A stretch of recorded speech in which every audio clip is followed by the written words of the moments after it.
অবশেষে ১৭ বছর পর ধোনিদের দুর্গে ফাটল ধরালেন কোহলিরা, বেঙ্গালুরুর কাছে ৫০ রানে পর্যুদস্ত চেন্নাই। ১৭ বছর। হ্যাঁ, ঠিক ১৭ বছর পর চেন্নাই সুপার কিংসকে তাদের ঘরের মাঠে হারাল রয়্যাল চ্যালেঞ্জার্স বেঙ্গালুরু।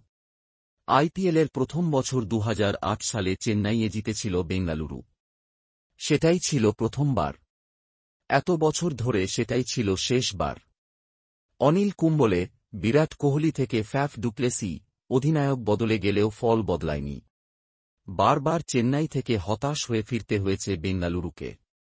সেই ফল বদলালেন রজত পাটিদার। ১৭ বছর পর আবার দক্ষিণী ডার্বি জিতল বেঙ্গালুরু। ব্যাট, বল, ফিল্ডিং, তিন ক্ষেত্রেই দাপট দেখাল তারা।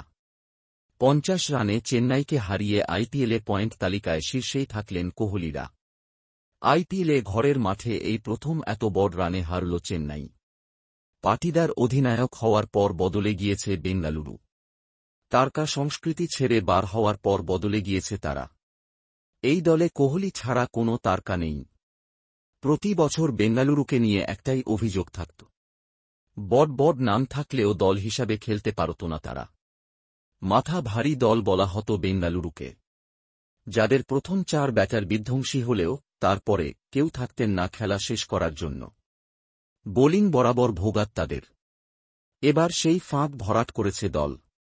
নিলামে যে বেঙ্গালুরু খেটেছে তা প্রথম দুটি ম্যাচ থেকেই পরিষ্কার। গতবারের চ্যাম্পিয়ন কলকাতা নাইট রাইডার্সের পর ৫ বারের চ্যাম্পিয়ন চেন্নাইকেও সহজে হারাল তারা। টস জিতে প্রথমে বল করার সিদ্ধান্ত নেন চেন্নাইয়ের অধিনায়ক ঋতুরাজ গায়কোয়াড়। চেনা ফর্মুলা, প্রথমে বল করে প্রতিপক্ষকে যত কম রানে সম্ভব আটকে রাখা, পরে শিশিরের মাঝে সেই রান তাড়া করা। কিন্তু শুক্রবার চেন্নাইয়ে শিশির পড়ল না। ফলে চেনা ফর্মুলা কাজে দিল না। উল্টে বেঙ্গালুরুর করা ১৯৬ রানের চাপে ভেঙে পড়ল চেন্নাইয়ের ব্যাটিং। বেঙ্গালুরুর নতুন ওপেনার ফিল সল্ট আগের ম্যাচের মতো এই ম্যাচেও দলকে খুব ভাল শুরু দেন। তিনি থাকায় কোহলি কিছুটা সময় পান। সল্ট পাওয়ার প্লে কাজে লাগিয়ে একের পর এক বড় শট খেলছিলেন। মাত্র ১৫ বলে ৩২ রান করে ফেলেছিলেন। বাধ্য হয়ে আফগানিস্তানের স্পিনার নূর আহমেদকে বলে আনেন চেন্নাইয়ের অধিনায়ক ঋতুরাজ। পঞ্চম ওভারের শেষ বলটি রং ওয়ান করেন নূর। অর্থাৎ তাঁর বল পিচে পড়ে ডানহাতি ব্যাটারের ভিতরের দিকে ঢোকার বদলে বাইরের দিকে যায়। সল্ট বলটি বুঝতে পারেননি। তিনি ব্যাট চালান। ব্যাটে বলে হয়নি। বল যায় মহেন্দ্র সিংহ ধোনির কাছে।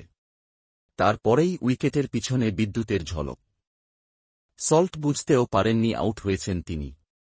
কারণ ক্রিজ ছেড়ে তিনি বার হননি। তাঁর পা সামান্য উঠেছিল। সেই পা নামানোর আগেই ধোনি উইকেট ভেঙে দেন। লেগ আম্পায়ারের কাছে আউটের আবেদন করার সময় ধোনির মুখ দেখেই বোঝা যাচ্ছিল সল্ট আউট। সতীর্থদের তিনি ইশারায় বোঝান পা ক্রিজ থেকে উঠেছিল। তখনই তিনি উইকেট ভেঙেছেন। তৃতীয় আম্পায়ারও রিপ্লে দেখে জানিয়ে দেন সল্ট আউট হয়েছেন। পরে জানা যায় মাত্র ০.০৯ সেকেন্ডে সল্টকে স্টাম্প আউট করেছেন ধোনি। ৩ নম্বরে নামা দেবদত্ত পাডিক্কল ১৪ বলে ২৭ রান করে রবিচন্দ্রন অশ্বিনের শিকার হন। কোহলি ছন্দে ছিলেন না। কয়েকটি বড় শট খেললেও অনেক ডট বল খেলেন তিনি। অবশেষে নূরের বলেই রাচিন রবীন্দ্রের হাতে ক্যাচ দিয়ে ফেরেন কোহলি। ৩০ বলে ৩১ রান করেন তিনি। উইকেট পড়লেও বেঙ্গালুরুর রান তোলার গতি কমেনি। তাতে বড় ভূমিকা অধিনায়ক পাটিদারের। অর্ধস্তরান করেন তিনি। তবে তার নেপথ্যে চেন্নাইয়ের ফিল্ডারদের ভূমিকা কম নয়। একবার দীপক হুডা, একবার রাহুল ত্রিপাঠী ও একবার খলিল আহমেদ তাঁর ক্যাচ ছাড়েন। সেটা কাজে লাগান পাটিদার। ৩২ বলে ৫১ রান করে আউট হন তিনি।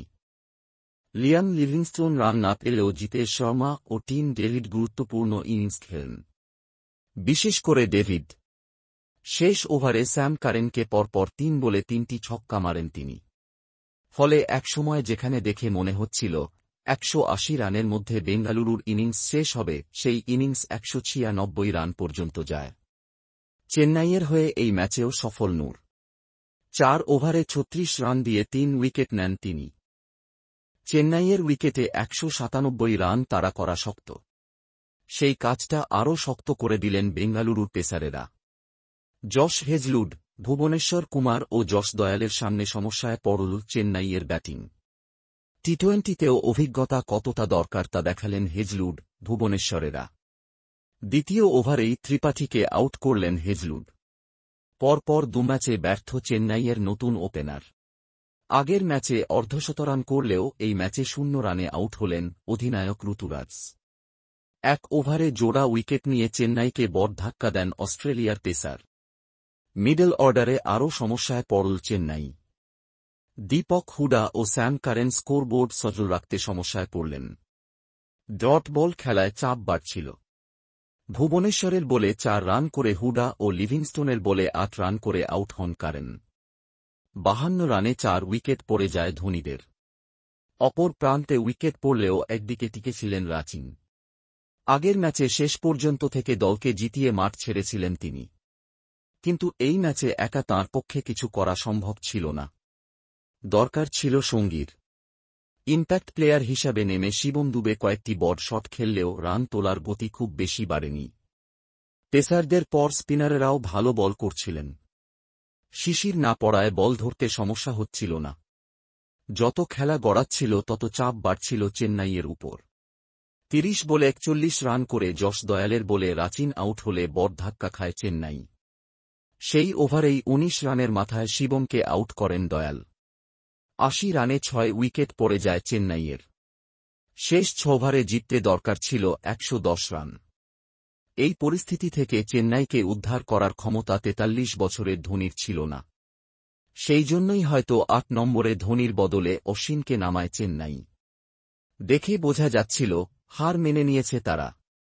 যতটা সম্ভব রান তোলার চেষ্টা করছিলেন জাডেজারা, যাতে নেট রানরেট কিছুটা ভালো হয়। বেঙ্গালুরু চেষ্টা করছিল চেন্নাইকে অল আউট করার। বড় শট মারার বদলে দৌড়ে রান নেওয়ার দিকেই নজর ছিল জাডেজা ও অশ্বিনের। সেই চেষ্টাও বেশিক্ষণ টেকেনি। লিভিংস্টোনের বলে 11 রান করে আউট হন অশ্বিন। 28 বল বাকি থাকতে মাঠে নামেন ধোনি। হার নিশ্চিত জানার পরেও চিপকে দর্শকদের চিৎকারে কান পাতা যাচ্ছিল না। শেষ দিকে কয়েকটি বড় শটও মারেন তিনি। শেষ ওভারে ধোনির ব্যাট থেকে জোড়া ছক্কাও দেখা যায়। তাতে অবশ্য খেলার ফল বদলায়নি। শেষ পর্যন্ত 146 রানে শেষ হয় চেন্নাইয়ের ইনিংস। ধোনি 16 বলে 30 রানে অপরাজিত থাকেন।